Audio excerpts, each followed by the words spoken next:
प्यारे बच्चों, आज हम कक्षा सप्तमी की संस्कृत की पाठ्य पुस्तक रुचिरा द्वितीय भाग का प्रथम पाठ है शुरू करने जा रहे हैं। पाठ का नाम है सुभाषितानि। सुभाषितानि शब्द बना है सुभाषित से। सुभाषित का बहुवचन शब्द है ये, और सुभाषित शब्द दो शब्दों से मिलकर बना है सु प्लस भाषित। सु का अर्थ है सुंदर, भाषित का अर्थ होता है वचन या कथन। तो सुभाषित का अर्थ होता है सुंदर वचन या सुंदर कथन। तो सुभाषितानि का अर्थ भी वही है, सुंदर वचन या सुंदर कथन। सुभाषितानि बहुवचन रूप है। तो इसमें देखिए श्लोक नंबर 1 में क्या कहा गया है। कहता है पृथ्व्याम त्रीणि रत्नानि जलम अन्नम सुभाषितम मूढ़ै पाषाण खंडेषु रतन संज्ञा विधीयते। पृथ्व्याम यानी पृथ्वी पर, त्रीणि तीन, रत्नानि रतन हैं। और वो तीन रतन कौन से हैं? जलम अन्नम सुभाषितम। जलमन्नम जो शब्द है उसका संधि विच्छेद करेंगे आप, तो जलम प्लस अन्नम इस तरीके से विच्छेद होगा। जलम का अर्थ है जल यानी पानी, अन्नम का अर्थ है अन्न यानी अनाज, और सुभाषितम का अर्थ है सुंदर वचन। तो कहता है कि पृथ्वी पर तीन रतन हैं, जल, अन्न और सुंदर वचन। आगे कहता है मूढ़ै ही पाषाण खंडेषु रतन संज्ञा विधीयते। मूढ़ै यानी मूर्खों के द्वारा, मूर्ख लोगों के द्वारा, पाषाण खंडेषु पत्थर के टुकड़ों को, रत्न संज्ञा यानी रतन का नाम, विधीयते दिया जाता है। कहता है कि मूर्ख लोगों के द्वारा पत्थर के टुकड़ों को रतन का नाम दिया जाता है, या मूर्ख लोगों के द्वारा पत्थर के टुकड़ों को रतन समझा जाता है। अब श्लोक नंबर 2 देखिए। कहता है सत्येन धार्यते पृथ्वी सत्येन तपते रविः सत्येन वाति वायुश्च सर्वम सत्ये प्रतिष्ठितम्। सत्येन का अर्थ है सत्य के द्वारा, धार्यते धारण की जाती है, पृथ्वी यानी पृथ्वी। कहता है पृथ्वी सत्य के द्वारा धारण की जाती है, सत्येन यानी सत्य के द्वारा, तपते ही तपता है, रवि यानी सूर्य, यानी सत्य से ही सूर्य तपता है। सत्येन वाति वायुश्च, सत्येन यानी सत्य के द्वारा, वाति का अर्थ बहती है, वायुश्च इसका संधि विच्छेद करेंगे, वायु प्लस च का अर्थ है और, वायु का अर्थ है हवा। कहता है और सत्य से ही हवा बहती है। सर्वम सत्य प्रतिष्ठितम, सर्वम यानी सब कुछ, सत्य यानी सत्य पर ही, प्रतिष्ठितम आधारित है, स्थित है, यानी सब कुछ सत्य के द्वारा ही स्थित है, यह सब कुछ सत्य पर ही आधारित है। अब श्लोक नंबर 3 देखें। कहता है दाने तपसी शौर्य च विज्ञाने विनय नये विस्मयो न ही कर्तव्यो बहुरत्ना वसुंधरा। दाने यानी दान में, तपसी तपस्या में, शौर्य च और शौर्य में यानी वीरता में, विज्ञाने विज्ञान में, विनय का अर्थ विनम्रता में, सॉफ्टनेस में, नये का अर्थ नीति में, विस्मयो यानी आश्चर्य, न ही कर्तव्यो नहीं करना चाहिए। कहता है दान में, तपस्या में, वीरता में, विज्ञान में, विनम्रता में और नीति में आश्चर्य नहीं करना चाहिए। क्यों? क्योंकि बहुरत्ना वसुंधरा, बहुरत्ना का अर्थ है अनेक रत्नों वाली है, वसुंधरा धरती, क्योंकि धरती अनेक रत्नों वाली है। कहने का मतलब है कि यहाँ इस धरती पर बहुत सारे दानी, बहुत सारे तपस्वी, बहुत सारे वीर योद्धा, बहुत सारे वैज्ञानिक, विनम्रशील व्यक्ति और नीतिज्ञ हुए हैं। इसलिए हमें दान में, तपस्या में, वीरता में, विज्ञान में, विनम्रता में और नीति में आश्चर्य नहीं करना चाहिए। अगला श्लोक देखिए। कहता है सद्भिरेव सहासीत सद्भिः कुर्वीत संगतिम सद्भिर्विवादम मैत्रीम च ना सद्भिः किंचिदाचरेत। सद्भिरेव इसका विच्छेद करेंगे, सद्भिः प्लस एव। सद्भि का अर्थ है सज्जनों के, एव का अर्थ ही, सहासीत, सहासीत का अर्थ है साथ बैठना चाहिए। कहता है सज्जनों के साथ बैठना चाहिए। सद्भिः कुर्वीत संगतिम, सद्भि का अर्थ है सज्जनों के साथ, कुर्वीत करनी चाहिए, संगतिम संगति, सज्जनों के साथ संगति करनी चाहिए। संगति मतलब साथ रहना, यानी सज्जनों के साथ रहना चाहिए। सद्भिर्विवादम मैत्रीम च, सद्भिर्विवादम, सद्भिः प्लस विवादम इस तरीके से विच्छेद करेंगे। सद्भि का अर्थ है सज्जनों के साथ, विवादम का अर्थ है विवाद, विवाद का मतलब है डिबेट यानी वाद विवाद, तर्क वितर्क, मैत्रीम च और मित्रता, यानी सज्जनों के साथ विवाद और मित्रता करनी चाहिए। ना सद्भि किंचित आचरित है, ना सद्भि का संधि विच्छेद करेंगे, न प्लस असद्भि है, न का अर्थ है नहीं, न का अर्थ लेंगे किंचित आचरित के साथ, किंचित आचरित। किंचित का अर्थ है कुछ, आचरित का अर्थ है आचरण करना चाहिए। और जब न इसके साथ में आप लेंगे तो न किंचित आचरित का अर्थ हो जाएगा कुछ भी आचरण नहीं करना चाहिए। किसके साथ? असद्भिः, यानी असज्जन लोगों के साथ, अर्थात दुर्जन लोगों के साथ, बुरे लोगों के साथ। तो कहता है कि सज्जनों के साथ बैठना चाहिए, सज्जनों के साथ रहना चाहिए, सज्जनों के साथ ही तर्क वितर्क करना चाहिए, विवाद करना चाहिए और मित्रता करनी चाहिए। लेकिन दुर्जन लोगों के साथ, बुरे लोगों के साथ कोई भी आचरण नहीं करना चाहिए।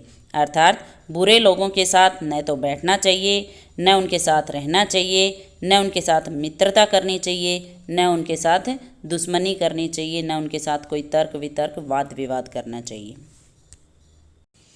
अगला श्लोक देखें। कहता है धन धान्य प्रयोगेषु विद्यायाः संग्रहेषु च आहारे व्यवहारे च त्यक्तलज्जः सुखी भवेत्। धन धान्य प्रयोगेषु यानी धन धान्य के प्रयोग में, विद्यायाः यानी विद्या के, संग्रहेषु च, संग्रहेषु का अर्थ है संग्रह में, यानी एकत्रित करने में, इकट्ठा करने में, संग्रह करने में। च का अर्थ है और, च का अर्थ लेंगे विद्या से पहले। कहता है धन धान्य के प्रयोग में और विद्या के संग्रह में। आहारे व्यवहारे च, आहारे का अर्थ है आहार में यानी भोजन ग्रहण करने में, व्यवहारे च और व्यवहार में, त्यक्त लज्जः लज्जा को छोड़कर, सुखी भवेत सुखी होना चाहिए। कहता है कि धन धान्य के प्रयोग में, धन धान्य का मतलब है जहाँ पैसे खर्च करने की ज़रूरत हो, जहाँ पैसों का प्रयोग किया जाना चाहिए, उपयोग किया जाना चाहिए, वहाँ पर व्यक्ति को लज्जा नहीं करनी चाहिए, संकोच नहीं करना चाहिए। विद्यायाः संग्रहेषु यानी विद्या के संग्रह में, विद्या को प्राप्त करते समय किसी तरह का कोई संकोच, कोई डाउट, कोई शंका नहीं रखनी चाहिए। भोजन ग्रहण करने में और व्यवहार में जो व्यक्ति लज्जा को छोड़कर, शर्म को छोड़ करके छोड़ देता है वह सुखी होता है। अगला श्लोक देखिए। कहता है क्षमा वसी कृतिर्लोके क्षम्या किम न साध्यते शांति खड्गः करे यस्य किम करिष्यति दुर्जनः। क्षमा वसी कृतिर्लोके, संधि विच्छेद करेंगे, क्षमा वसी कृति ही प्लस लोके, लोके का अर्थ संसार में, क्षमा वसी कृति ही, क्षमा यानी माफ़ी, माफ़ कर देना किसी को, वसीकृति ही यानी सबसे बड़ा वसीकरण है। कहता है क्षमा इस संसार में सबसे बड़ा वसीकरण है, यानी अगर आप किसी को अपने वश में करना चाहते हैं तो उसे क्षमा कर दें, माफ़ कर दें। आगे कहता है क्षम्या किम न साध्यते, क्षम्या यानी क्षमा के द्वारा, किम यानी क्या, न साध्यते सिद्ध नहीं होता है। क्षमा के द्वारा क्या सिद्ध नहीं होता है, अर्थात क्षमा से सब कुछ संभव है। आगे कहता है शांति खड्गः करे यस्य, शांति खड्ग का अर्थ है शांति रूपी तलवार, करे यानी हाथ में, यस्य जिसके है, किम करिष्यति, किम यानी क्या, करिष्यति करेगा, दुर्जन है दुर्जन, यानी जिसके पास शांति रूपी तलवार है, जिसके हाथ में शांति रूपी तलवार है, दुर्जन व्यक्ति उसका क्या करेगा, अर्थात कुछ नहीं कर सकता। यानी जिसके पास धैर्य है, दुर्जन उसका कुछ नहीं बिगाड़ सकता है, क्योंकि धैर्यवान व्यक्ति हमेशा सोच समझकर निर्णय लेता है और सोच समझकर लिया गया निर्णय हमेशा सही होता है। तो दुर्जन व्यक्ति धैर्यवान व्यक्ति का, जिसके पास शांति रूपी तलवार है, धैर्य है, पेशेंस है, दुर्जन उसका कुछ नहीं बिगाड़ सकता है। तो बच्चों ये इस पाठ का अंतिम श्लोक था। इसी के साथ पाठ का हिंदी अनुवाद हमारा पूर्ण होता है। चलिए अभ्यास की ओर बढ़ते हैं। प्रश्न नंबर 1 देखें। कहता है सर्वान श्लोकान सस्वरम गायत, यानी सभी श्लोकों का सस्वर गायन करें। तो ये प्रश्न आपको स्वयं करना है। प्रश्न नंबर 2 देखें। कहता है यथा योग्यम श्लोकांसान मेलित, यानी श्लोकों के अंशों का उचित मेल करें। जैसे पहला दिया है धन धान्य प्रयोगेषु, इसी श्लोक की अगली पंक्ति थी विद्यायाः संग्रहेषु च। तो पूरा श्लोक था धन धान्य प्रयोगेषु विद्यायाः संग्रहेषु च आहारे व्यवहारे च त्यक्तलज्जः सुखी भवेत्। तो ख स्तंभ की चौथी पंक्ति के साथ इसका मेल हो जाएगा, यानी धन धान्य के प्रयोग में और विद्या को एकत्रित करने में, आहार और व्यवहार में लज्जा को छोड़कर सुखी होना चाहिए। अगला है विस्मयो न ही कर्तव्य है, यानी आश्चर्य नहीं करना चाहिए। तो इसका मेल हो जाएगा बहुरत्ना वसुंधरा के साथ। ख स्तंभ की तीसरी पंक्ति के साथ इसका मेल होगा, क्योंकि धरती अनेक रत्नों वाली है। अगला है सत्येन धार्यते पृथ्वी, यानी पृथ्वी सत्य के द्वारा धारण की जाती है। तो इसकी अगली पंक्ति थी सत्येन तपते रवि, यानी सूर्य सत्य के द्वारा तपता है। ख स्तंभ की अंतिम पंक्ति के साथ इसका मेल हो जाएगा। अगला है सद्भिर्विवादम मैत्रीम च, यानी सज्जनों के साथ वाद विवाद और मित्रता करनी चाहिए। तो इस श्लोक की अगली लाइन थी ना सद्भि किंचिद आचरेत। ख स्तंभ की पहली पंक्ति के साथ इसका मेल होगा, यानी असज्जन व्यक्तियों के साथ अर्थात दुर्जन व्यक्तियों के साथ कोई भी आचरण नहीं करना चाहिए। और अगली पंक्ति है आहारे व्यवहारे च, यानी आहार और व्यवहार में, यानी भोजन ग्रहण करने में और व्यवहार में। तो इसकी अगली पंक्ति थी त्यक्त लज्जा सुखी भवेत, यानी लज्जा को छोड़कर सुखी होना चाहिए। तो ख स्तंभ की दूसरी पंक्ति के साथ इसका उचित मेल होगा। अगला प्रश्न है एक पदेन उत्तरत, एक पद में उत्तर दें। पहला है पृथ्व्याम कति रत्नानि, यानी पृथ्वी पर कितने रत्न हैं। तो एक पद में इसका उत्तर हो जाएगा त्रीणि, यानी 3। अगला है मूढ़ई कुत्र रतन संख्या विधीयते, मूर्खों के द्वारा किसे रतन का नाम दिया जाता है। तो इसका उत्तर हो जाएगा पाषाण खंडेसु, यानी पत्थर के टुकड़ों को। अगला है पृथ्वी केन धार्यते, पृथ्वी किसके द्वारा धारण की जाती है। तो उत्तर हो जाएगा सत्येन, यानी सत्य के द्वारा। नेक्स्ट है कई ही संगतिम कुर्वीत, यानी किससे संगति करनी चाहिए, यानी किसके साथ रहना चाहिए। तो उत्तर हो जाएगा सद्भिः, यानी सज्जनों के साथ। नेक्स्ट है लोके वशीकृति का, यानी संसार में सबसे बड़ा वशीकरण क्या है। तो उत्तर हो जाएगा क्षमा, यानी माफ़ कर देना। क्षमा सबसे बड़ा वशीकरण है। अगला प्रश्न है रेखांकित पदानि अधिकृत्य प्रश्न निर्माणम कुरुत, रेखांकित पद के आधार पर प्रश्न का निर्माण करें। देखिए जब भी आप इस तरह के प्रश्नों को हल करेंगे तो जो रेखांकित शब्द होगा उसमें सबसे पहले आपको लिंग, विभक्ति और वचन पता करना है। उसके बाद आपको उसी शब्द को किम के शब्द रूप से रिप्लेस कर देना है। इसके लिए बेहतर है कि आप पहले किम का शब्द रूप पढ़ लें, पुल्लिंग, स्त्रीलिंग और नपुंसकलिंग। तो देखिए पहला वाक्य क्या दिया है, सत्येन वाति वायुः, यानी हवा सत्य के द्वारा बहती है। तो इसमें रेखांकित पद है सत्येन, जो कि लिंग के आधार पर नपुंसकलिंग शब्द है और तृतीय विभक्ति एक वचन का इसमें प्रयोग हुआ है। जब आपको लिंग, विभक्ति और वचन पता चल जाएं तो इसको किम के शब्द रूप से रिप्लेस कर दें। किम का नपुंसकलिंग शब्द रूप देखेंगे, तृतीय विभक्ति एक वचन, तो शब्द बनेगा केन। तो प्रश्न का निर्माण इस तरह से हो जाएगा केन वाति वायुः, और अंत में जहाँ पूर्ण विराम था वहाँ पर अब आ जाएगा प्रश्नवाचक चिन्ह। अगला है सद्भिः एव सहासीत, सज्जनों के साथ ही रहना चाहिए। तो इसमें रेखांकित पद दिया है सद्भिः, तो सद्भिः ये सज्जन व्यक्ति के लिए प्रयोग किया है। तो यहाँ पर लिंग के आधार पर यह शब्द पुल्लिंग है, तृतीय विभक्ति बहुवचन का इसमें प्रयोग हुआ है। अब आप किम से इसे रिप्लेस कर देंगे। किम का पुल्लिंग शब्द रूप तृतीय विभक्ति चलेगी, केन काभ्याम कई ही। तो जो सद्भिः शब्द है वो रिप्लेस हो जाएगा कई ही से, और प्रश्न का निर्माण इस तरह से हो जाएगा कई ही एव सहासीत। अगला है वसुंधरा बहुरत्ना भवति, यानी धरती अनेक रत्नों वाली होती हैं। रेखांकित पद है वसुंधरा, जो कि लिंग के आधार पर स्त्रीलिंग शब्द है। प्रथमा विभक्ति एक वचन का इसमें प्रयोग हुआ है। क्योंकि स्त्रीलिंग शब्द है तो ये बालिका के शब्द रूप की तरह चलेगा। जैसे बालिका के शब्द रूप में प्रथमा एक वचन में बालिका शब्द ही बनता है, तो वसुंधरा से वसुंधरा ही बना है। तो इसे किम से रिप्लेस कर दीजिए। किम का स्त्रीलिंग शब्द रूप प्रथमा विभक्ति चलेगी, का, के, कहा, हमें चाहिए एक वचन, तो वसुंधरा शब्द रिप्लेस हो जाएगा का से।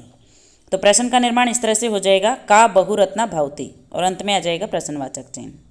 अगला है विद्यायाः संग्रहेषु त्यक्त लज्जा सुखी भवेत्, यानी विद्या को एकत्रित करने में लज्जा को छोड़कर सुखी होना चाहिए।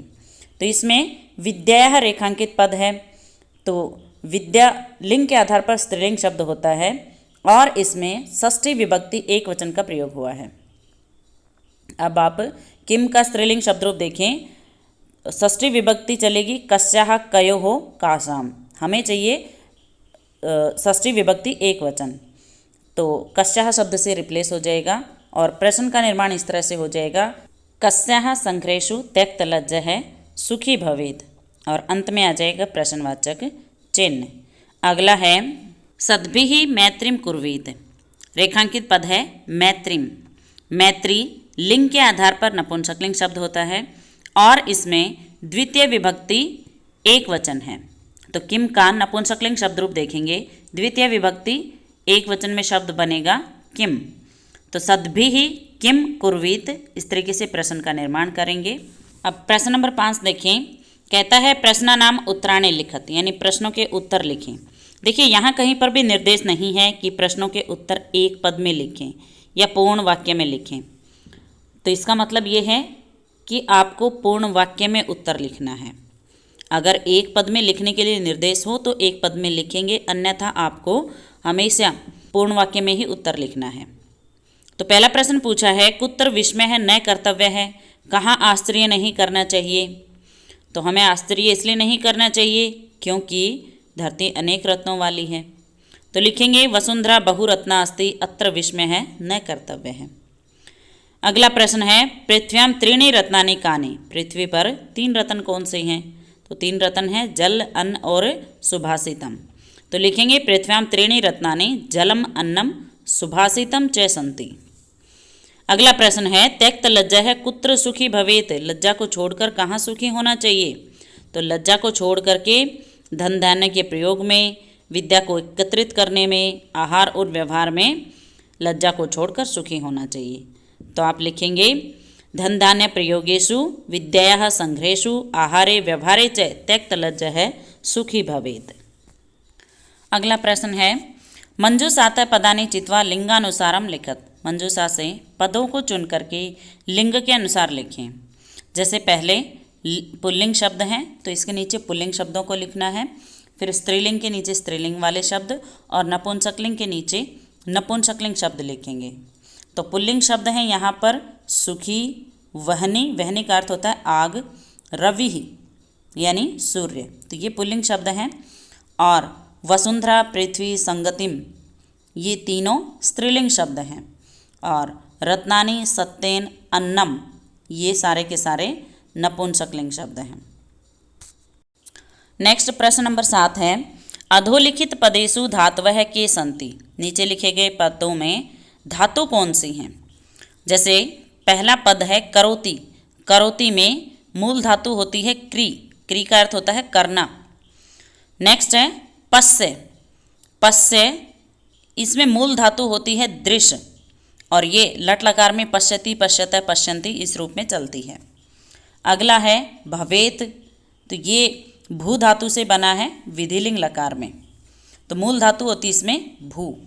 अगला है तिष्ठति, तिष्ठति का अर्थ ठहरना या रुकना, तो इसमें मूल धातु होती है स्था। और ये इस पाठ का अंतिम प्रश्न था। इसी के साथ पाठ का अभ्यास हमारा पूर्ण होता है। अगर किसी बच्चे को कोई डाउट है तो आप कमेंट बॉक्स में लिख करके ज़रूर पूछें, आपको उसका उत्तर ज़रूर दिया जाएगा। धन्यवाद।